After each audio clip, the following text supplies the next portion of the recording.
Nous sommes le 24 mars 2020 à la une. Ce soir, la Côte d'Ivoire durcit le ton face à la propagation du coronavirus. Le gouvernement d'Alassane Ouattara décide de l'état d'urgence sur toute l'étendue du territoire. Tout comme le Burkina Faso, tous les maquis, les restaurants, les bars, les boîtes de nuit sont fermés. Vous entendrez Alassane Ouattara dans cette édition. À partir de demain, cette fois au Burkina Faso, les yars, les maquis, les grands marchés, les débits de boissons seront fermés. Une mesure du gouvernement burkinabé pour freiner donc la propagation du Covid-19. L'heure est au dernier réglage pour les maquis, dans les marchés également. Les Ouagalais à court pour s'approvisionner. Les détails vous seront donnés tout de suite dans un reportage de Judith Timadi. Et puis le coronavirus en deuil, le monde de la culture, le grand saxophoniste camerounais Manu Dibango est décédé des suites du Covid-19. Ce mardi, à l'âge de 86 ans, les obsèques de la légende de l'Afro-Jazz auront lieu dans la stricte intimité familiale, annonce ses proches. Voilà donc pour les titres de ce journal. Bonsoir à tous. Vous êtes sur LCA, la chaîne africaine de télévision. On débute d'abord avec cette nouvelle. Patrick Martinet, l'auteur et réalisateur de la série télévisée humoristique Les Bobo Diouf, est décédé hier lundi en France. Patrick Martinet a réalisé et produit cette série avec plus de 150 épisodes. Les Bobo Diouf a été donc produite au Burkina Faso de 2000 à 2015. C'est la série télévisée la plus regardée en Afrique francophone. Et cette série raconte la vie de tous les jours dans une ville burkinabé, notamment à Bobo Dioulasso. Eh bien, ses misères, ses joies de tous sur son humoristique. Et cela explique d'ailleurs son succès et son réalisateur a rangé donc définitivement sa caméra. Un autre décès, et cette fois-ci encore dans le monde de la culture, l'auteur d'un des plus grands tubes planétaires de la musique world, Soud Makossa, paru en 1972, le saxophoniste Manu Dibango est décédé des suites d'une contamination au coronavirus à 86 ans. Il est décédé donc au petit matin de ce mardi dans un hôpital de la région parisienne. Les obsèques du saxophoniste et légende de l'Afro-Jazz auront lieu dans la stricte intimité familiale et un hommage lui sera rendu ultérieurement dès que possible, annonce son entourage. Son titre à succès a connu 1000 vies et Manu Dibango avait donc même accusé Michael Jackson de plagiat sur un morceau de l'album Thriller. Finalement, un accord financier avait été trouvé. Samuel Eto'o, son compatriote, lui, l'a qualifié d'un homme fort, honnête, courageux et disponible qui s'en est tanné. Et nous revenons justement parler encore du Covid-19. Nous sommes désormais à 114 cas testés positifs au Burkina Faso. De plus en plus de localités sont touchées et les Burkinabés ne semblent pas avoir pris toute l'ampleur de la situation ce matin. Encore, les autorités du pays ont porté toutes ces informations devant la presse nationale et internationale. On fait le point avec Gildas Da et Constantin Da. Alors, le 23 mars 2020, nous avons enregistré 15 nouveaux cas, ce qui porte à 114 le nombre de nouveaux cas depuis le début de l'épidémie. Inexorablement, l'infection au coronavirus gagne du terrain. 15 nouveaux cas en l'espace de 24 heures donc. Le Covid-19 touche à présent 7 localités au Burkina. 96 à Maga, 6 à Bobo, 6 à Boromo, 2 à Doudou, 2 à Oundé, 1 à Banfora et 1 à Manga, soit 41 femmes et 73 hommes. À ce jour, nous avons dénombré 4 décès liés directement au Covid. Alors, je suis heureux de vous rapporter 2 guérisons.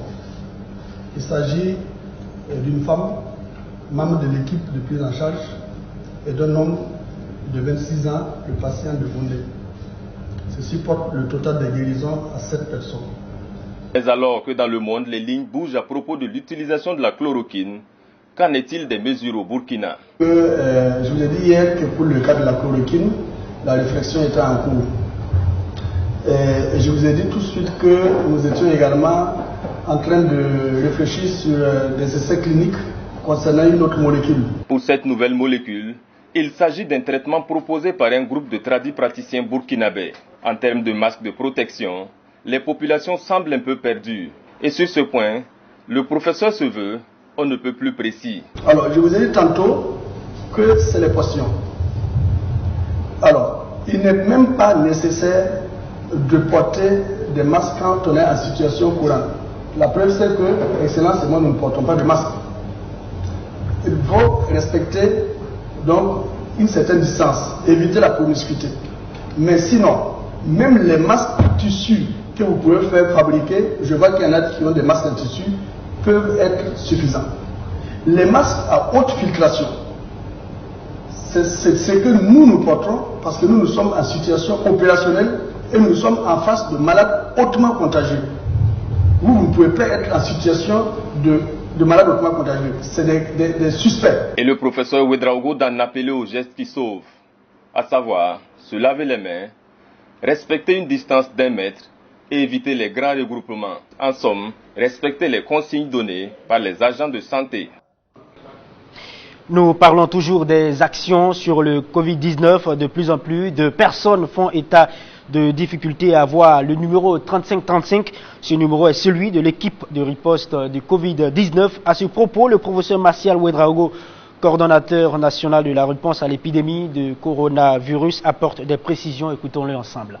Alors, pour le temps d'attente, je vous ai dit que nous avons enregistré 42 077 appels pour 30 postes. Alors, vous comprendrez que vous conviendrez avec moi que le temps d'attente peut être un petit peu long, surtout pour quelqu'un qui est malade et qui est souffrant. Mais il suffirait que peut-être on s'assagisse un peu et épurer tous les appels qui, à mon avis, sont inutiles. Et je vous ai dit tantôt qu'il y a pratiquement la moitié des appels pour juste vérifier si ça marche, etc. Et je parie qu'il y a peut-être même certains d'entre vous qui ont dû appeler voir si on va décrocher. Donc, on va travailler à augmenter le nombre de postes, mais il faut que les personnes qui nous appellent aient de la compréhension et sachent attendre. Tout fonctionne au rythme de la pandémie Covid-19 au Burkina Faso. Avec l'augmentation du nombre de cas positifs, le gouverneur du centre a finalement décidé de fermer les grands marchés et les débits de boissons. Ceci dans l'optique de rompre la chaîne de contamination. Une mesure prise donc hier et qui va donc prendre effet demain mercredi. À quelques heures de l'application de cette mesure, les grands marchés grouillent de monde et certains maquis sont au dernier réglage avant donc la fermeture chez les Ouagalais. L'heure est aux courses. Reportage Judith Kimadi, Achille Ouedraogo. Dissia, Nabia, marché de la cité en deux ou encore le grand marché de Ouagadougou. Ce matin en Séville, c'est la course contre la montre. Chacun veut remplir son grenier avant la fermeture de ces marchés. Les provisions, il faut en faire ainsi car l'une est maître de la situation actuelle que traverse le pays. C'est ma maman qui m'a envoyé, comme on a entendu comme vous, qu'il y aura la fermeture des marchés demain. Donc on a décidé de venir s'approvisionner bien, voilà. Depuis ce matin, j'essaye d'acheter les denrées qui ne sont pas périssables rapidement pour pouvoir tenir un bon moment. C'est vrai que il y a beaucoup qui vont en pâtir, surtout les commerçants ici, qui sont obligés de venir vendre pour manger. Mais si on doit tous faire un sacrifice pour pouvoir enrayer cette épidémie, je pense que le prix à payer, disons que ce n'est jamais trop cher payé, quoi. Les commerçants acceptent malgré eux cette mesure du gouvernement. Ils espèrent que ces décisions mettront bientôt fin au Covid-19. Ne vois-tu pas que les gens sont nombreux? Ils ont dit qu'on doit laisser une distance d'1 mètre entre nous. Et voilà qu'on se frotte. Donc on n'a pas le choix. On prie Dieu que cette maladie disparaisse, sinon il n'y a pas de solution. Le gouvernement devrait installer au préalable un dispositif de désinfection à l'entrée de chaque marché. Et si ça ne marche pas, il faut fermer alors les marchés en question. La maladie est réelle, mais la fin est pire. En plus, les administrations ne sont pas fermées. Les gens continuent de travailler. Pourtant, en fait, chacun travaille à gagner son pain. La maladie ne trie pas, que l'on soit riche, pauvre, elle s'en fout des religions. Il faut donc qu'ils ferment tout, sinon ce n'est pas sérieux. Donc on n'est pas sérieux, quoi. Cap à présent dans les débuts de boissons communément appelés maquis et bars. Ils sont aussi concernés par la mesure. Si certains étaient encore fermés à notre arrivée, il n'en est pas autant pour celui-ci. Son gérant refuse de se prêter à nos questions, mais il nous confie tout de même hors caméra qu'il n'est pas au courant de ces mesures. Dans cet autre maquis, par contre, les agents s'activent à tout mettre en ordre avant la fermeture. On est en train de reclasser nos chaises, de ramasser nos matériels, de compter nos matériels pour la fermeture. On accepte les pertes, on aura des pertes économiques et tout, mais on accepte parce que la santé avant tout. Cette décision du gouverneur de fermer les grands marchés et débits de boissons de la région du centre prend effet demain, et ce jusqu'au 20 avril prochain. Parlons encore du coronavirus avec le volet protection. Aujourd'hui, porter un masque est plus que vital du fait du coronavirus. Même s'il y a une période donnée, certaines personnes en portaient. Dans le contexte actuel, la plupart des gens en utilisent à cause bien sûr de cette pandémie. Aux abords des voies, il est difficile de ne pas voir des étalages de masques tellement la demande est forte. Nous avons donc échangé avec quelques vendeurs et leurs clients. La suite avec Clara Soumonin et Bassirou Sawadogo. Le coronavirus impose de nouvelles conduites au monde entier, parmi elles le port du cache-nez. Au Burkina Faso, c'est un commerce qui semble devenir florissant du fait de l'obligation qu'a chaque citoyen d'en porter pour se protéger et protéger les autres d'une éventuelle contagion. Dans les rues de la capitale, les vendeurs de ces cache-nez ne passent pas inaperçus. Ça et là, les acheteurs se présentent pour s'en procurer. Ces clients disent ne pas avoir le choix. Seule leur santé et celle de leurs proches importent. Pour les carnets, parce que à travers dans les 2 jours là, bon, avec l'épidémie, c'est vrai qu'on n'a pas les médicaments, mais pour se protéger, pour ne pas contaminer toutes sortes de populations, j'ai trouvé une solution de payer les cache-nez pour me protéger. Ouedraogo Adama nous confie ne pas s'être limité à l'achat d'un seul cache-nez. Il a fait le plein. Cela lui permet d'avoir un tout propre chaque jour. Bon, je n'en ai plusieurs jusqu'à 10 parce qu'on ne peut pas laver tout le temps. Avec la fatigue, quand tu descends du travail, bon, tu es un peu fatigué. Donc, quand j'arrive à la maison, je prends les autres là. Pour moi, dans la semaine, je peux laver les restes là, déposer quand même et puis je vais pouvoir utiliser. L'un des vendeurs que nous avons interrogé nous dit qu'avec le coronavirus, ces cache-nez sortent comme de petits pains. Depuis la survenue de la maladie, le produit marche énormément. Par jour, nous pouvons vendre de 2 à 3 paquets. Je vends l'unité à 200 francs. Rasmani, quant à lui, dit ne pas être satisfait de son chiffre d'affaires. Les vendeurs de circonstances en sont la cause. Ça ne se vend pas plus qu'avant. Cela est dû à la concurrence. Ce qui fait que nos ventes n'ont pas évolué. Tout se passe comme avant. Les masques vendus aux abords des routes étaient auparavant utilisés par les populations pour se protéger contre les gaz d'échappement et la poussière. Aujourd'hui, par contre, ces deux sources de pollution ne sont plus une préoccupation majeure pour les Burkinabés. Actuellement, l'achat d'un cache-nez est seulement dicté par le désir de se protéger du coronavirus. Direction la Côte d'Ivoire qui suit les pas du Burkina Faso dans la lutte contre le Covid-19. Face à la progression de la maladie, le président Alassane Ouattara a annoncé hier l'état d'urgence sur toute l'étendue du territoire.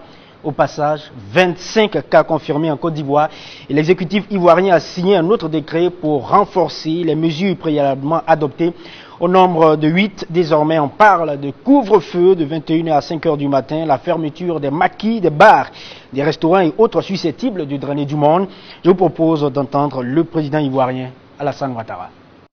Sur la base des recommandations du comité de veille, pris 13 mesures complémentaires en vue de limiter la propagation du coronavirus dans notre pays, notamment la suspension de l'entrée en Côte d'Ivoire des voyageurs non ivoiriens en provenance des pays ayant plus de 100 cas confirmés de maladie à coronavirus Covid-19.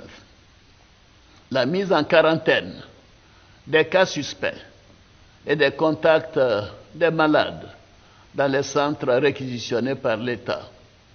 La fermeture de tous les établissements d'enseignement préscolaire, primaire, secondaire et supérieur pour une période de 30 jours. La fermeture des boîtes de nuit, des cinémas et des lieux de spectacle.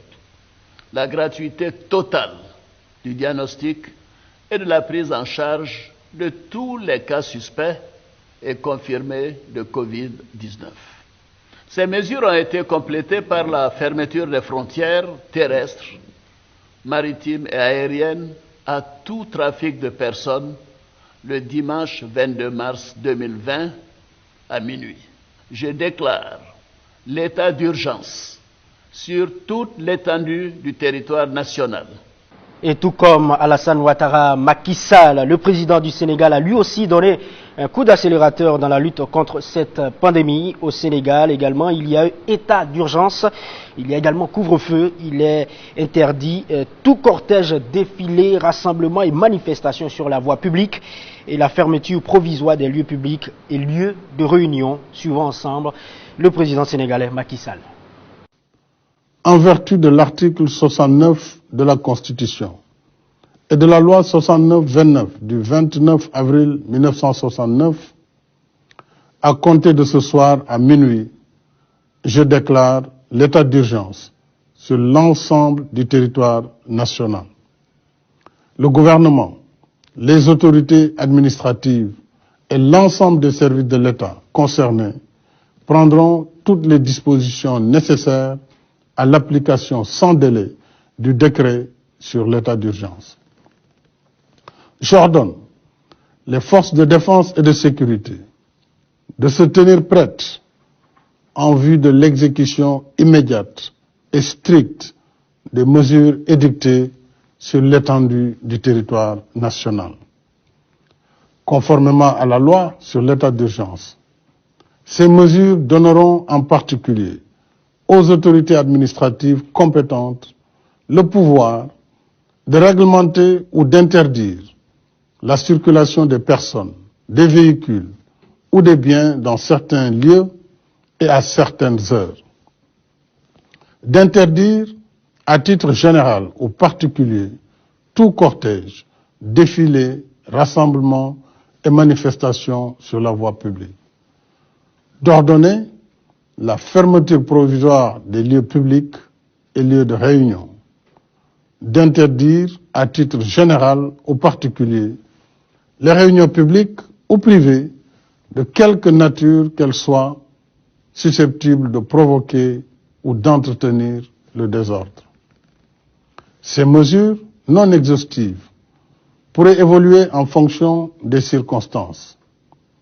Elles sont assorties d'un couvre-feu sur l'étendue du territoire national de 20h à 6h. On parle maintenant des Jeux olympiques de Tokyo qui sont reportés pour 2021. Confrontés à la pandémie de coronavirus, les JO de Tokyo n'ont pas pesé lourd. Initialement programmés de juin à juillet 2020, ils ont été officiellement reportés à 2021 au plus tard à l'été.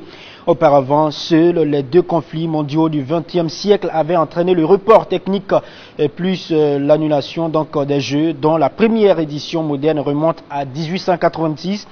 De 1896, dans les circonstances actuelles et sur la base des informations fournies par l'Organisation mondiale de la santé, le président du CIO et le premier ministre du Japon ont conclu de sauvegarder la santé des sportifs et tous ceux impliqués dans les JO ainsi que la communauté internationale. Ces Jeux olympiques qui s'appelleront toujours JO 2020 seront le témoignage de la défaite du virus face à l'humanité, a lancé Shinzo Abe. En attendant, le relais de la flamme olympique qui devrait donc débuter jeudi a été aussi reporté.